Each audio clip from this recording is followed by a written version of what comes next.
Okay, isang magandang buhay ang bati sa inyo ni Pinoy Firearms Instructor. Hindi na tayo Pinoy Gunsmith. Pero Gunsmith pa rin tayo. So dahil lang hindi na-monetize yung Pinoy Gunsmith, ginawa nating Pinoy Firearms Instructor. Firearms Instructor talaga naman ang trabaho ko dati dito. So, muli ako ay magtuturo sa inyo. Ako gusto ko muna magpasalamat sa ating 11,240 na mga subscriber. At maraming salamat sa mga nanood ng last vlog ko. Na ngayon ay patuloy ang pagdami. At marami ang nanonood, marami ang nakakagusto. Ngayon ay pagpapatuloy natin yun. Nalaman natin ang problema ng mga baril natin, ng mga revolver. So yung 1911 saka na muna yun. Tapos iman natin yung revolver. At marami nagtatanong, ay nalaman nga namin ang mga problema. Ano naman ang gagawin natin? Dito na yung part 2. So ito na yung ating part 2. Itutuloy na natin. Ang hiling ko lamang sa inyo, huwag ninyong skip yung ads sapagkat tayo na monetize na. Thank you very much sa mga follower natin. Sapagkat gusto kong ang aking sabihin natin adikain o yung aking mission sa buhay pagpatuloy ang pagtuturo sa Pilipinas. Wala naman tayong budget. Ang plano ko talaga, maglilibot ako sa buong Pilipinas sa aking pagtanda. Sasamahan ko na ng pagtuturo. So, yung mga sa mga ads, yung mga kikita tayo sa YouTube, yun ang gagamitin natin budget sa pagtuturo at pagdayo sa mga probinsya. So, sana matuluyan. At yun nga, sana panoorin din ninyo yung mga ads para doon tayo kikita hindi naman tayo bibigyan ng ng gobyerno ng budget. So, sa YouTube tayo kukuha ng budget. So sana matuloy ito yung ating plano. Kikitain ko kayo sa inyo yung mga probinsya. At makiki-ordinate tayo sa mga mayor para tayo maging legal ang pagpunta sa inyo at ang ating pagtuturo ay gagawin natin legal. Kukuha rin tayo ng permit sa TISDA para yung mga certificate ninyo ay registered sa TISDA. Yan natin ito, lalakarin natin ito. So ito na. Ano naman ang ating gagawin? Okay. Shout out muna. Shout out lang doon, isa lang sa shout out ko, yung aking kapatid na si Doktora Marilyn Pilorin de Leon na nasa Bustos, Bulacan. Siya po ay isang doktora, anesthesiologist. Ate ko yan, matanda sa akin. Keep safe ka. Alam ko nasa frontline ka. Pakikipaglaban sa COVID-19. Salamat sa pag-share mo ng aking video. Ngayon din, sa shoutout ko na rin ang iyong gwapong asawa, ang husband mo na si Attorney Placido de Leon Jr. So, sana ay keep safe kayo kasama ng inyong 4 na barakong mga supling. Si Adoric, Placido rin yan. Si Omar, si JT, si Bim. 4 yan kayong mga Si Adoric, si Omar, si JT, si Bim. Okay, 4. Baka may nakalimutan ako Yung mga pamangking ko na yan, mga gwapo. Malang-mala sa kanila dito. Okay. Yan lang. At ipagpapatuloy na natin ang ating pagtuturo. So, may magandang tanong dito gusto kong isali. Tanong ni Jano Hineta. Paano sir kapag minsan di naiikot ang bulak kapag kinakalabit ng 38? Ano po kaya ang sira nun? Ito, malalaman din natin yan. Medyo napahapyawan ko na yan. Okay. At ito pa yung isa. Maganda pa rin yung isang tanong dito. Malalaman din natin ang katanungan dito. Ang sabi niya dito,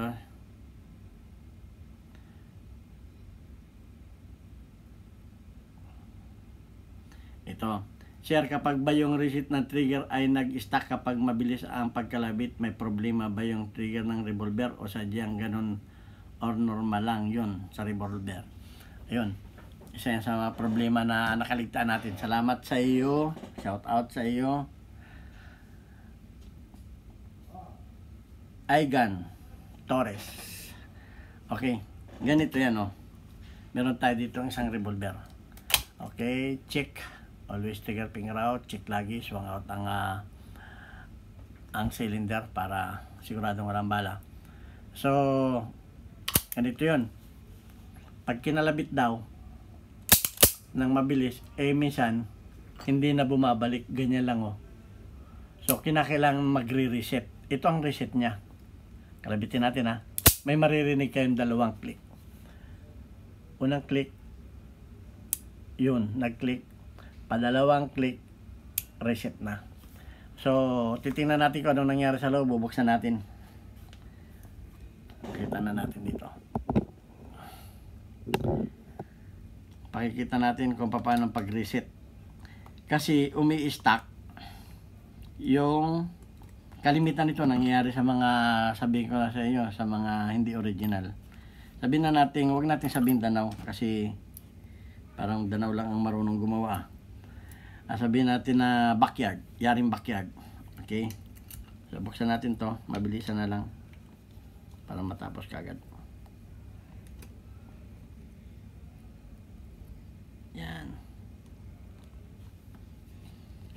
Tatlo lang na tornilyo ang bubuksan natin dito. Yan. Itong isa na ito, may plunger ito na nagpipigil dito sa kanyang cylinder. Ingatan ninyo ito. Ayun o. Meron siya dong spring sa loob at saka plunger na maliit. So, tabi natin yung mga pyesa na, ayan, mga tornilyo na yan dyan. Kung bubuksan natin, dito natin ang sikwat dahil nakalock yan dito. Ayun. Pag umangat yan, makikita natin ang kalubluban dyan. O, ito na. Yung gustong makasigurado na kanilang revolver ay original. Pag binuksan ninyo yan at nakita ninyong makinis yan, walang talab-talab ng kung mga ano-anong talab-talab dyan, walang mga gas-gas na talab ng mga end mill. O, kita ninyo gano'ng kakinis ang original. O, at merong parts number. Nagagaya na yung parts number. Pero importante niyan, maganda ang pakagawa niya, makinis. Ganyan din ang mga parts sa loob. O, walang mga talab-talab na mga kikil. Mga laga-lagari dyan. Hindi man handmade, puro machine made yan. Ang ibig sabihin yan, pag handmade, nakikita natin yan ng hindi talaga mapiperfect yan. Kahit para ipalis, makikitaan din ninyo yan ng mga talab ng kikil at lagari. Kumbaga may mga scratch yung mga pyesa. So, pakilala ko lang sa inyo ito. Ito yung safety block. Ito, tanggalin natin itong safety block. Ito yung pin safety block. Kahit pinaliwanag ko na ito, kahit mabagsak, pag meron ito, original. Okay? Yan yung nakalagay. So, kakalabitin natin ito para makita natin yung tinatawag natin na ito yung kanyang lip spring, yung kanyang hammer spring. So, pag kinalabit yan, tingnan natin ang mangyari. Okay. Mapapansin natin na tumataas yung hand. Okay. Wala siyang kaya hindi na ito mga. Tanggalin na natin itong wala itong firing pin. Yan. Yun. Ngayon, makikita natin sa parte na ito na magre-reset yan. Papasok yung kanyang dulo ng hammer sa pagitan ng sear at saka ng yung dulo ng trigger papasok sa sear. Yun ang click, yun ang unang click, pumasok na. Yung padalawa, yun ang una at padalawa pag nandun na. So, bakit bumabalik ang trigger? Meron itong rebounds. Ito yung rebounds, spring, may spring siya dito. Yung iba wala na itong kahan ito, talagang direktang spring na dito makikita ninyo. At yan ang nagtutulak dito sa trigger. Okay?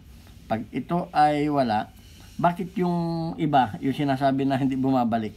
Ganito yung design ng mga mga backyard.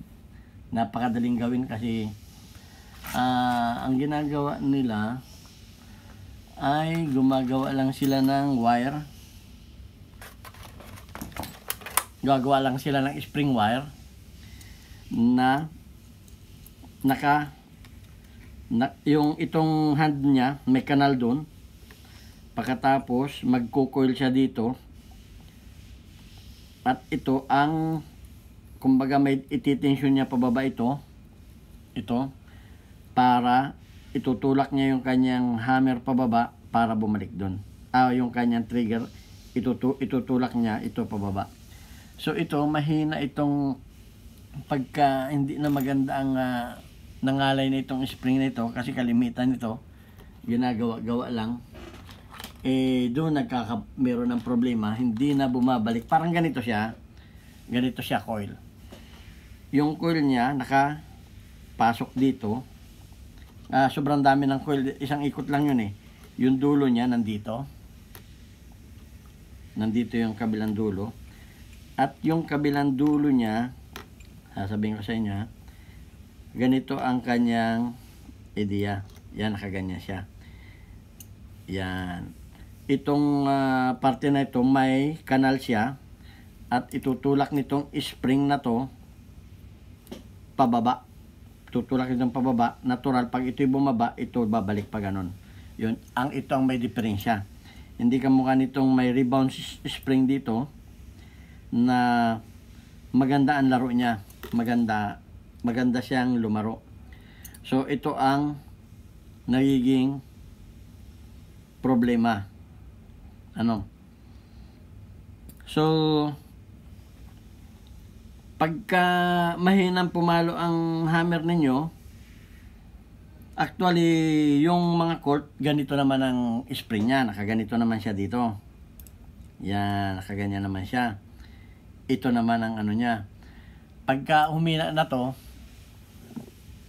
sa court sa mga court, pag humina na tong spring na to, nakaganyan siya dito. Yan. Ganyan style niya.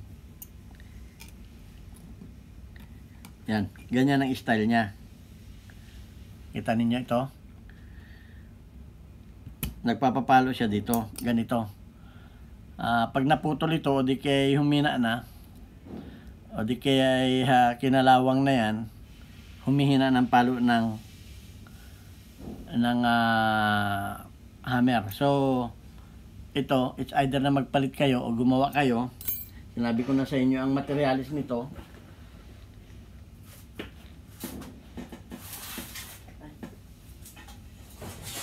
Pwede kayong gumawa ng materialis galing dito. Pero pag paumanin ninyo na kung mapapansin ninyo na hindi na ako gumagawa ng pyesa sapagkat hindi nga pinapahintulutan ni YouTube. So sasabihin ko na lang sa inyo ang problema at yung paggagawa pwede ninyo itanong sa akin kung paano. Ibibigay ko sa inyo ang materialis at tinuturo ko naman sa inyo kung paano ang paggamit ng mga tools at ng mga kamukha ng machine tool operation, yung mga paggagamit ng ating mga gunsmith tool, mga simpleng paggamit. So, ganyan. At meron din namang isang klase na coil spring ang nakalagay dito. Ganitong spring naman, ganito. Meron siyang strand o spring guide. Dali wow. Spring naman ang nakalagay dito. Spring. Yan. Sa mga Taurus kalimitan, ganun. Spring ang nakalagay dito. Siya naman ang nagtutulak dito. Pagka ito ay kinalawang na at ito ay sumubra na ang dumi, natural yung spring niya ay hihina dahil magkakameron siya ng kakalang na siya dyan. So, importanteng nililinis din itong loob paminsan-minsan. So, yun ang nagiging problema pagka umihina na. Okay? Yun ang nagiging problema dito. Pag ito naman ay humina, ang ginagawa naman ko dito, kung pwede rin kayong gumawa nito doon sa pinakita kong materialis, circular, mapapansin niyo na makapal ito dito sa puno, panipis ng panipis hanggang dito, para maganda ang laro niya. Parang kung nakakita kayo ng fishing rod, ganun. So, pagka ito'y humina, mahina ng pumalo ang ano, ito ang ina-adjust dito, may tornilyo ito dito. Pag in-adjust mo yan, parang tatapang itong spring niya. Pero kung sagad na, at wala na talagang ibuga, at mahina pa rin pumalo, titingnan din ninyo, baka naman may yung firing pin. Ang ginagawa ko dito, tatabas naman ako ng lagari. Tatabas ako ng lagari na kasing size din ito, pareho din ang hugis. Pero hindi kasing haba, mga hanggang dito lang ang haba niya. Lampas ng kalahati. Tapos ay isisingit ko dito. Sisingit ko dito sa pagitan ng tornilyo na yun. Sisingit ko hanggang doon sa puno na yun. At yun ay makakadagdag sa lakas ng palo ng hammer. Itong maganda ito maganda lumaro ito Parang magiging doble siya dito. Lalakas ang palo nito. Tatabas lang kayo nito. Siyempre, gagamit kayo ng grinder. Paggawa nito. Kahit hindi na hanggang doon sa dulo. Kahit hanggang dito na lang.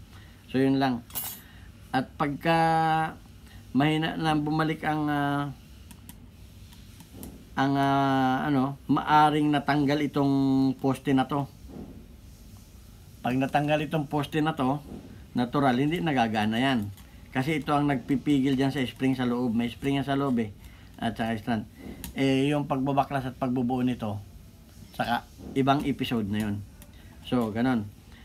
Okay, punta naman tayo dun sa sinasabi na minsan ay minsan ay sabi ni Mr. Sonex Ralumbre na minsan pumuputok, minsan hindi. Ang may problema po doon na ito. Takpan muna natin ito na ko na sa inyo yan. Ang problema niyan. Ito yung nga pala papakita ko lang sa inyo yung cylinder stop.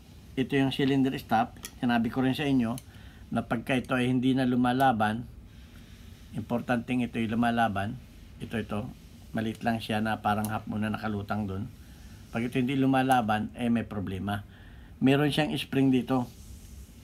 Doon Yun, makikita ninyo na ang nagtutulak siya dito ay spring. Kung ito'y mahina na, ang katapat lang nito ay spring ng lighter.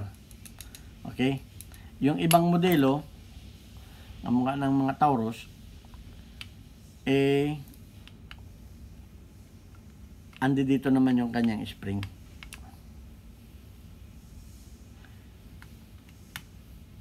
Tanggalin muna natin.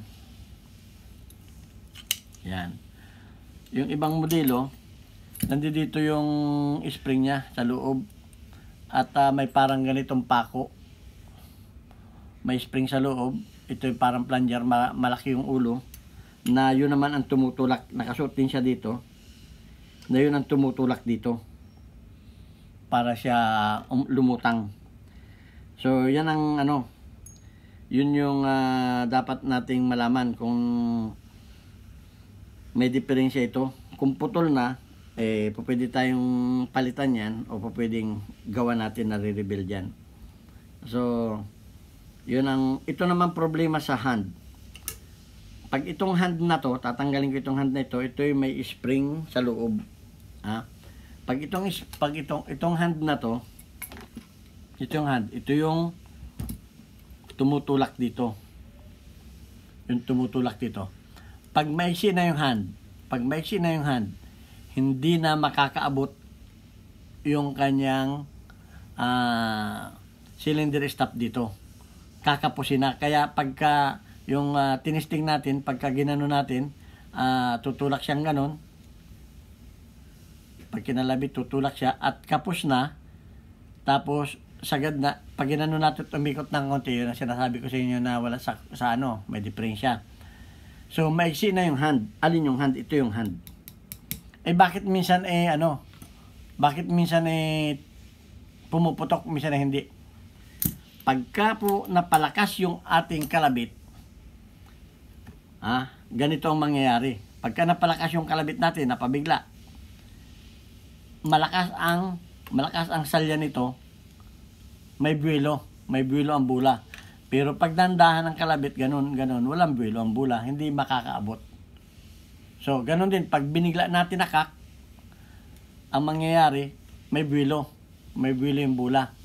Pero kung dandahan, walang buwelo, kakapusin siya dito, hindi aabot. Kaya ang testing nun, pag ganun, ibig sabihin, pagka gumalaw ito, hindi tatama sa sentro yung primer sa firing pin, so hindi puputok. Pumutok man nang hindi nakasentro, halimbawa, tumama sa tabi pero pumutok pa rin, yun yung magkakamero ng bullet shaving. Kasi nga, hindi nakasentro dito yung bala, si chamber, lalabas sa gilid dito, delikado. Yung matatapyas yung bala, at lalabas dito yung mga fragment sa gilid, alam natin ang mangyari, delikado. So, anong gagawin natin? Tanggalin ko lang itong hand Itong hand, pag tinanggal natin, ito ay dapat, sabi ko sa inyo, lumalaban. Ayan o. Yung sabi ko sa inyo kanina, yung mga backyard, kalimitan, ito ang kumbaga pinag-isa na nila Ito na rin yung spring niya para bumalik pa ganun, at ito na rin yung spring niya para sinortcut para ito na rin yung kanyang pinakang rebounds o hammer o trigger return spring, ito na rin. So parang sinortcut, dalawa ng function niya, pero hindi maganda yung mga ganun, malimit ay nakakameron ng problema. So tatanggalin natin ito, nakasalpak lang ito siya dito. Ilalabas natin ito dito sa kanyang kasi nakasuksok yan dyan mapapansin niyo, nakasuksok siya dun, may parang kanal siya na tinatamaan. So tanggalin natin huwag na natin tanggalin, ilalabas na lang natin. Ayun, nakalabas na yung dulo, nilabas ko na lang yung dulo kasi mahirap tanggalin yung tama yung spring yan dyan, magtatanggal pa tayo ng trigger, tatanggal pa tayo ng hammer para natin may tama yun. So nakikita ninyo yung tuka na yun, parang ibon siya, may tuka. Pag yun ay napudpud na okay ay natapyas, natigpal, dahil minsan napapaglaruan, at saka sa katagalan na rin, napupudpud yan, okay, umiiksi yung tuka na yun, yung tuka na yun, yun ang kumakagat dito sa ito'y ratchet, ang tawag ng ibang Pilipino ay bulaklak, parang bulaklak nga naman ito yan, dun yan nakakagat. So pag natigpal yun, yun yung sinasabi na yung tanong sa atin na hindi na umikot ang bula, o umikot man kapos na kumbaga umikot lang konti na lang, hindi na makasagad. So yan naman, nabibilda pa niya ng acetylene welding. At kung wewildingan ninyo ng acetylene, gamitan ninyo ng medyo matigas na materialis, itong spring wire, gamitin ninyo. Wag lang yung ilulubog sa tubig pagka-welding kasi lulutong, hayaan lang ninyo siya lumamig. Kung gusto niyo siyang i-harden ng konti, sa langis, tubog. So, i-rebuild ninyo yun. So, para hindi kayo maligaw sa haba, kukunin na ninyo ang sukat niyan. Tinuruan ko na kayo ng pagkuha ng sukat sa pamamagitan ng vernier caliper. Yung vernier caliper ko dito.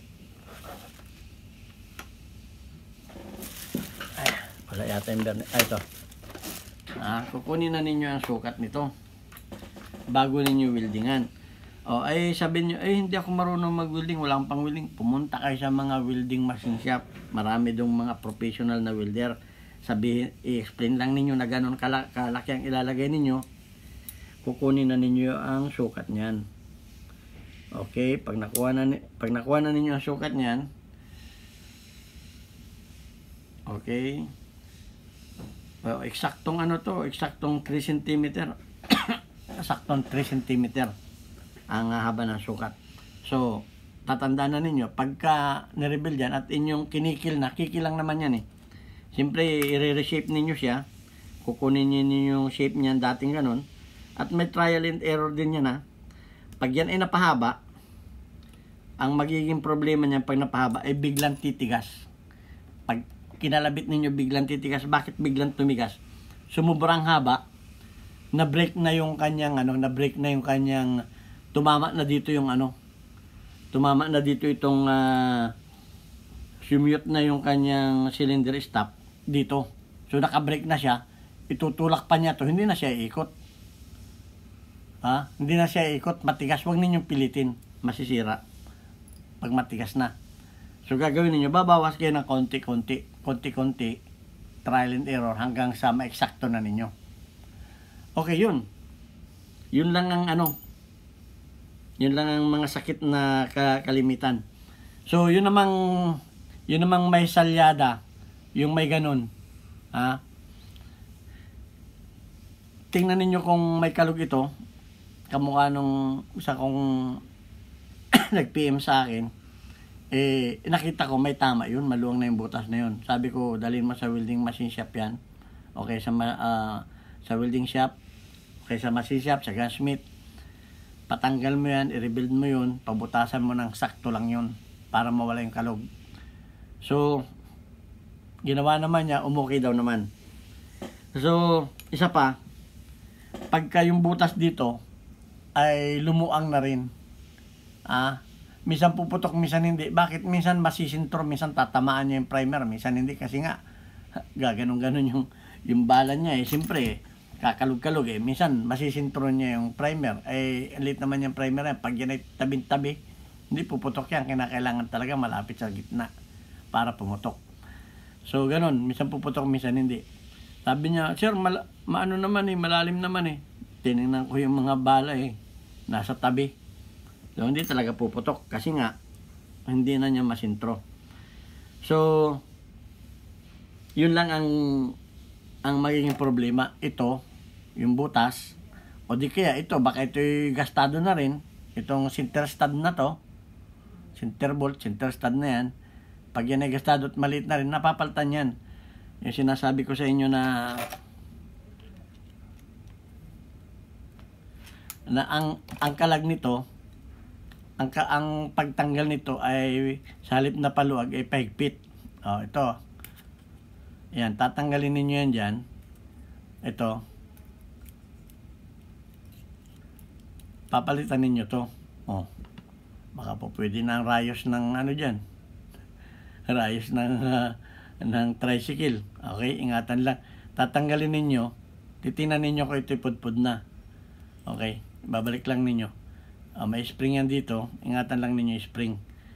So, ito yung ikakabit lang ninyo, madali lang na may kabit yan. At ingatan ninyo ng pagkakabit, huwag ninyong pupersahin sapagkat mapino ang thread niyan. So yung sinasabi ko sa inyo na yung pakalas niyan ay yung pakalas niyan ay pahigpit at yung pahigpit naman ay pakalas. Reverse yan, left hand thread. So sabi nila nagagaya na rin yan. Magagaya yan kung makaka-order sila ng left hand thread. So yun lamang ang nagagaya talaga yan. Pero yun ang pagka nakakita kayo ng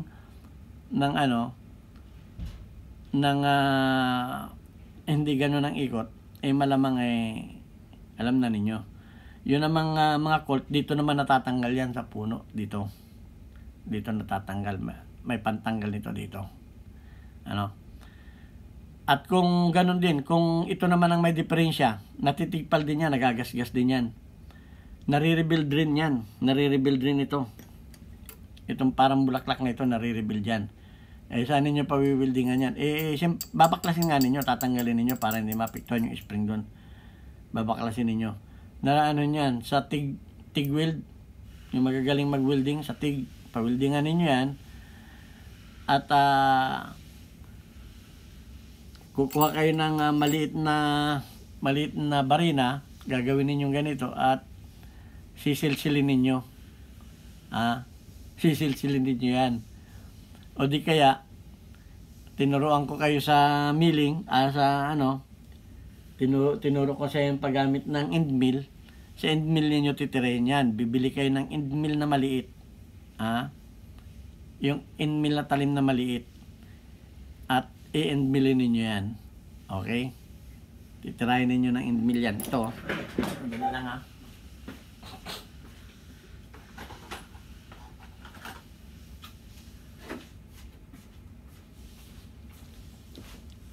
kung napanood ninyo yung machine tool operation ko, yung part 3, okay, ito ang end mill, ito ang gagawa dyan. Pag pamanin ninyo na hindi ko mapapakita sa inyo ng actual na paggawa, ayan eksakto 3 mm, yan ang gagawa dyan. So doon yung end mill, doon sa tinuro ko sa inyo, papraktisan ninyo yan. Yan ang gagawa niyan. Kung yan ay nasira na at i-rebuild. So yun lang. So last, hindi pa na last. Yung salyada naman na ganun. Napakadali lang. Kukuha kayo ng yero ng bubong, lata ng sardinas, lata ng gatas, at gagawa kayo ng washer na eksakto dito at yung laki ay eksakto din kasing bilog din ito. At inyong parang ganito paano ba natin yan? Parang ganito. Gagawa kayo ng parang ganito. Parang ganyan pero didemo ko lang sa inyo. Ipapasok ninyo dito. Sikip ito Papasok ninyo dito. Siyempre, pag pinasok ninyo, tapos isinunod ninyo ito, magkakameron siya ng spacer dito. Spacer dito. Madali lang kayo. May naturuan na rin ako nun. May tinuruan na rin ako sa online. So, naayos daw naman niya. So, ganun. So, mawawala yung kanyang salyada na ganun. Mawawala. So, yun ang paggagawa nun. Kayang-kaya na ninyo yun. Siyempre, hanap kayo ng mga ganito. Hanap kayo. Kaya nga sabi ko sa inyo, resourceful ang gunsmith Hanap kayo ng mga ganyan, mga lata-lata, na yung pagalimbawa ay napasubra at hindi ninyo kayang kiskisin sa liha, hanap kayo ng medyo manipis-nipis. May pansukat naman kayo na burner caliper. Susukatin muna ninyo yung lata kung kagano kaano. Siyempre, matatansya na. Parang ganito. Parang, okay, naintindihan na ninyo yun. Basta spacer yun dito. Wag yung malapad kasi aabutin yung bala. Wag naman yung sinlapad dito Hanggang dun lang yung di abutin ng bala. Hanggang dun lang kalapad. Pag lumapad yan, sasabit sa bala, delikado. So, ganun lang ang pagremedyo dun. O sana may natutunan kayo. At 33 minutes na tayo. At kung meron pa kayong mga katanungan,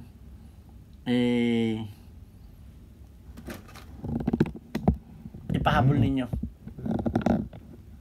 So sana naunawaan ninyo yung aking mga explanation pagpamanin ninyo na hindi ko pa pwedeng gawin talaga ng actual at labag sa community guidelines. Manapay, explain ko lang sa inyo ng maayos at kung kayo may mga tanong, pwede kayo magtanong kung paano. At kung nabagawa na ninyo, mag-PM kayo sa akin bago ninyo testingin, sir, okay ba itong ginawa ko na to? So pag sinabi ko nga patingin, pag okay, sige, testingin mo na. Marami akong mga tinuturuan na gano'n na okay naman. Papakita sa akin kung Okay ba sir yung ginawa ko? Okay. Okay, pag sinabi ko, sige, testingin muna. Pag kayo magti-testing ay protection, air protection. At saka yung major rules, huwag kayo magti-testing kung saan. Hanap kayo ng firing range para legal. Okay, sana may natutunan na naman kayo sa inyong firearms instructor na gunsmith. At hangad ko na tayo ay magkita-kita sa Pilipinas pa ako'y nag-for good.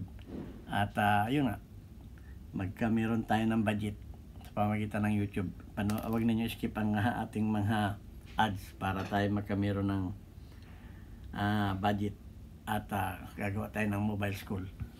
Okay, hanggang dito na lamang. Maraming salamat sa inyo lahat.